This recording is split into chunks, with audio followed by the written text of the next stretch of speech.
মুসলমান ভাই আমার, আল্লাহ রাসূলের দরবারে ছোট্ট একটা সাহাবী যাতায়াত করতেন বাবার সাথে, নাম তার তালহা বিন বাররা রাদিয়াল্লাহু তাআলা আনহু। ছোট্ট সাহাবী, বাবার নাম বাররা রাদিয়াল্লাহু তাআলা আনহু, সন্তানের নাম তালহা রাদিয়াল্লাহু তাআলা আনহু। বাবার সাথে মাঝে মাঝে আসতেন, আয়েশা রাসূলুল্লাহ সাল্লাল্লাহু আলাইহি সাল্লামের সামনে বসতেন, বৈশা বৈশা রাসূলের নসিহতগুলা শুনতেন। সাহাবীদেরকে যে যে আমলের কথা বলতেন সেই আমলগুলা তারা শুনতেন। একদিন এই ছোট্ট মানুষ, ছোট্ট বেশি বড় না, ছোট্ট মানুষ ডাকতে বলে, বাবা গো, আমি রাসূলের সাথে একটু পার্সোনাল কথা বলতে চাই। সুবহানাল্লাহ বলেন। রাসূলুল্লাহ সাল্লাল্লাহু আলাইহি সাল্লামের সাথে একটু একাকিত্ব কথা বলতে চাই। বলে কি কথা, বলো তোমার কাছে বলা যাবে না, রাসূলের কাছে বলবো। রাসূলকে তার বাবা ডাকতে বলে, ইয়া রাসূলুল্লাহ, ইয়া হাবিবাল্লাহ, ওগো নবীজি, আমার সন্তানটা একটু আপনার সাথে কথা বলতে চায়। বলে তোমার সন্তানকে পাঠায়া দাও। তালহা রাদিয়াল্লাহু তাআলা আনহু রাসূলুল্লাহ সাল্লাল্লাহু আলাইহি সাল্লামের কাছে ডাক দেয়া বলে, ইয়া রাসূলুল্লাহ, ইয়া হাবিবাল্লাহ, ওগো নবীজি, আমার বাবাকে অন্যান্য সাহাবীদেরকে আমল দেন, আমিও আপনাকে ভালোবাসি। সুবহানাল্লাহ, আমি কি করি, আপনাকে ভালোবাসি।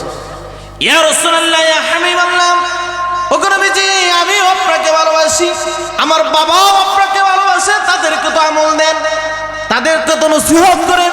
ওগো পয়গম্বর, আমাকেও একটা নসিহত করেন, আমাকেও একটা আমল দেন। সুবহানাল্লাহ, ছোট্ট মানুষ কি বলে, আমাকেও একটা আমল দেন, আমিও আমল করতে চাই, আমার বাবাকে দেন, অন্য সাহাবীদেরকে দেন, আমাকে একটা বলেন, আমিও আমল করতে চাই, আমিও আপনাকে ভালোবাসি। বলি সুবহানাল্লাহ, আমিও ভালোবাসি। রাসূল জানতে একটু কৌতূহল হলেন, বাচ্চা সন্তান, আমি রাসূলকে কেমন ভালোবাসি একটু পরীক্ষা করে দেখি তো।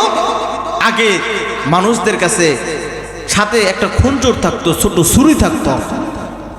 রাসূল সাল্লাল্লাহু আলাইহি সাল্লাম বললেন, তালহা, ওই যে তোমার বাবা দাঁড়ায় আছে বাররা রাদিয়াল্লাহু তাআলা আনহু, তুমি কি আমি রাসূলের কথা অনুযায়ী তোমার বাবাকে একটা ছুরি দিয়ে আঘাত করতে পারবা? সুবহানাল্লাহ। তালহা এক দৌড় দিয়ে বাবার দিকে রওনা দেওয়া শুরু করেছে। এমন সময় রাসূল ডেকে ডেকে বলে, তালহা দাঁড়া। এক, রাসূল বলছেন, যাও তোমার বাবাকে একটু ছুরি দিয়ে আঘাত করো। বলার সাথে সাথে দৌড় দিয়েছে। আবার রাসূল যখন বলছেন দাঁড়াও, দাঁড়ায় গেছে। এই জিন্দিকে রাসূলের দুইটা কথা সে শুনছে। শোনার পর আমার নবী ডাক দেয়া বলে, এই তালহা, আমি তো বাবাকে হত্যা করার জন্য দুনিয়াতে আসি নাই, বরঞ্চ আমি বাবাকে সন্তানের হক, সন্তানকে বাবার হক বুঝিয়ে দেওয়ার জন্য আসছি। এই দুইটা আমলি সে করছে। রাসূল বলছেন যাও, গেছে। রাসূল বলছেন থামো, থামছে। পর্যায়ক্রমে দুর্ভাগ্যবশত অল্প কয়েকদিন পর সাহাবী খবর নিয়ে আসছে, ইয়া রাসূলুল্লাহ, ইয়া হাবিবাল্লাহ, ওগো পয়গম্বর, আপনার দরবারে একটা ছোট্ট সাহাবী আসা যাওয়া করতে দেখছেন। বলে হ্যাঁ তালহা। বলে কি হয়েছে? বলে তালহা তো বড় রোগে আক্রান্ত হয়ে গেছে, মনে হয় জিন্দিগিতে দুনিয়ার মধ্যে থাকা সম্ভব তার হবে না। রাসূল বলেন, চলো চলো তালহাকে একটু দেখে আসি। আমার আপনার নবীজি তালহাকে দেখার জন্য তার বাড়িতে চলে গেলেন। যাওয়ার পর তালহার জন্য দোয়া করলেন। তালহার বাবা হযরত বাররা রাদিয়াল্লাহু তাআলা আনহুকে ডেকে ডেকে বলেন, শোনো শোনো, তোমার সন্তানের যদি দুনিয়ার থেকে বিদায় নেওয়ার কোনো সময় হয়ে যায় বা দুর্ঘটনা ঘটে যায়, তাহলে আমি রাসূলকে খবর দিবা। আমি রাসূল তোমার সন্তানের জানাজার নামাজ পড়াইব। আমি রাসূল তোমার এই ছোট্ট সন্তানের কবরে নামবো। আমার রাজ জানাইয়া তোমরা কিন্তু কাফন দাফন করবা না। এই বলে আমার আপনার নবীজি চলে এসেছে। আসার কিছুদিন পর রাসূলের কাছে খবর আসছে, ওই তালহা তো দুনিয়া থেকে বিদায় নিয়ে চলে গেছে, আবার তারা কাফন দাফন হয়ে গেছে। কাফন দাফনও হয়ে গেছে। রাসূল একটু রাগ হয়ে গেলেন। আমি বললাম তালহা যদি বিদায় নেয় তাহলে আমারে জানাবা, আর না জানায় কবর দিবা না। আমি রাসূল নিজে তোমার তালহার জানাজার নামাজ পড়াবো, আমি রাসূল নিজে কবরে নামবো, আমারে না জানায় কবর দিয়ে ফেললা। বড় রাগ হয়েছে। রাসূল বলে, চলো সাহাবীরা তালহার কবরটা একটু জিয়ারত করে আসি, আর ওর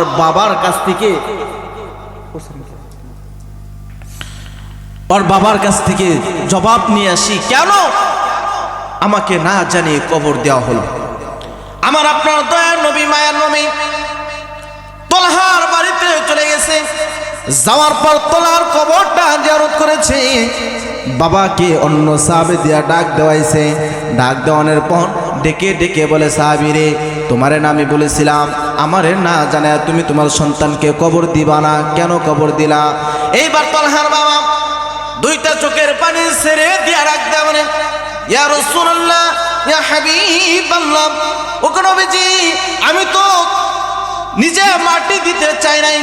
ওগো নবীজি, আমার সন্তান আপনাকে এই পরিমাণ ভালোবাসে যে যখন দুনিয়ার থেকে বিদায় নিয়ে চলে যাবে আমাকে ডাক দেয়া পাশে বসাইছে, পাশে বসে ডাক দেয়া ওসিয়ত করে। কি ওসিয়ত? আমার সন্তানটা আমাকে ডেকে ডেকে বলে, বাবা গো, আমি যখন দুনিয়ার থেকে বিদায় নিয়ে চলে যাব, আমি যদি দিনের বেলায় দুনিয়ার থেকে বিদায় নিয়ে চলে যাই তাহলে রসুলকে খবর দিবা গো বাবা। আর যদি দুনিয়ার থেকে রাত্রিবেলা বিদায় নিয়ে চলে যায় তাহলে আমি রসুলকে খবর দিবা না। বলে, আমি বলেছিলাম সন্তান রে, রসুল তো বলেছে তোমাকে তাকে খবর না দিয়ে তোমার কাফন দাফন করানো যাবে না। এইবার সন্তান ডেকে ডেকে বলে, বাবা গো, আমি রসুল যদি দুনিয়ার থেকে, আমি যদি রাত্রিবেলায় দুনিয়ার থেকে বিদায় নিয়ে চলে যাই আর আমার দুনিয়ার থেকে বিদায় নিয়ে যাওয়ার খবরটা যদি আমার রসুল শুনে বাড়িতে বসে থাকতে পারবে না, চলে আসবে অন্ধকার রজনী, পাহাড়ি এলাকা, বালুর এলাকা, মরুভূমির এলাকা। আমার পয়গম্বরের শত্রুর অভাব নাই। আবু জাহেল, উতবা, শাইবা এরা আমার রসুলের শত্রু, আমার রসুলের দুশ্মন। আরো অনেক দুশ্মন রয়েছে, এরা আমার রসুলের ক্ষতি করতে পারে গো বাবা। আর আমার রসুলের যদি ক্ষতি করে আমি তলহা দুনিয়ার থেকে বিদায় নিয়ে যাও, আখিরাতেও আমি শান্তি পাবো না। বলি সুবহানাল্লাহ। কেমন ভালোবাসা! বলে, ইয়া রাসূলুল্লাহ, আমার সন্তান বলে যে যদি আপনি রাত্রিবেলা আসতে যায় বিপদে পড়েন, তলহার জানাজায় আসতে যায় আর বিপদের গ্রস্ত হওয়ার পর আপনি যদি পেরেশানিতে পড়ে যান, এই পেরেশানি আমার তলহা কিয়ামতের ময়দানেও বরদাস্ত করতে পারবে না। এ কারণে আমাকে ওসিয়ত করে গিয়েছে, আমার তলহা যদি রাত্রে মারা যায় তাহলে আপনাকে খবর দিতে মানা করেছে। বলি সুবহানাল্লাহ। এই কারণে আমার তলহা রাত্রিবেলায় মারা গিয়েছে, রসুল বেয়াদবি নিবেন না, আমি এই কারণে আপনাকে খবর দিতে পারি না। বলি সুবহানাল্লাহ। কেমন ভালোবাসা তাদের! ছোট্ট সাহাবী রসুলকে কেমন ভালোবাসতেন। বাজা পর্দার অন্তরে মা বোন, রসুলকে ভালোবাসো, রসুলকে মহব্বত করেন, মুখে নয়, মুখে নয়, কাজে এবং কর্মে। বলেন কাজে এবং, সবাই বলেন কাজে এবং কর্মে, সুন্নতের মাধ্যমে। এই কারণে রসুল বলেন, মান আহাব্বা সুন্নতি ফাকাদ আহাব্বানি। যে ব্যক্তি আমি রসুলের সুন্নতকে ভালোবাসলো, সুন্নতকে আঁকড়ে ধরলো, সে যেন আমি রসুলকেই ভালোবাসলো। আর সে যে আমার রসুলকে ভালোবাসলো, সে রসুলের ভালোবাসাকারীকে তো রসুল দূরে ঠেলে দিতে পারে না।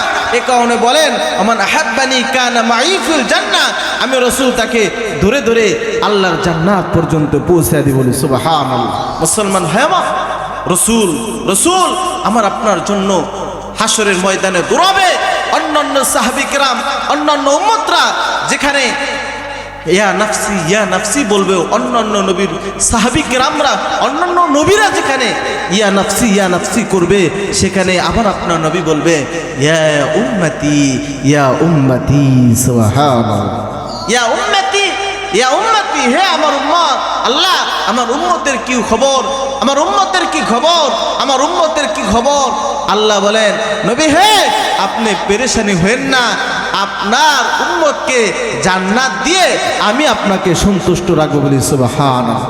আমি আপনাকে সন্তুষ্ট রাখবো আপনার উম্মতকে জান্নাতে দিয়ে। জান্নাতে তারাই রসুলের সুপারিশ পাবে যারা রসুলকে ভালোবাসে। কাকে ভালোবাসে ভাই? সবাই বলেন কাকে ভালোবাসে? রসুলকে ভালোবাসতে পারবো তো ইনশাল্লাহ? আল্লাহ তাআলা আমাদেরকে রসুলকে পরিপূর্ণ ভালোবেসে চলার তৌফিক আল্লাহ দান করে সকলে বলে আমিন। আপনারা কি বেজার হয়েছেন? মাশাআল্লাহ, অনেকজন আসছেন। আমরা সকলেই এই নিয়ত করে ওয়াজ শুনবো যাতে আল্লাহ আমল করা তৌফিক দান করে বলে আমিন। ওয়া আখিরু দাওয়ানা আলহামদুলিল্লাহি রাব্বিল আলামিন। হযরত এসে গেছেন, আমরা হযরতের জবান থেকে সুন্দর সুন্দর আলোচনা শুনবো ইনশাআল্লাহ। আসসালামু আলাইকুম ওয়া রাহমাতুল্লাহ।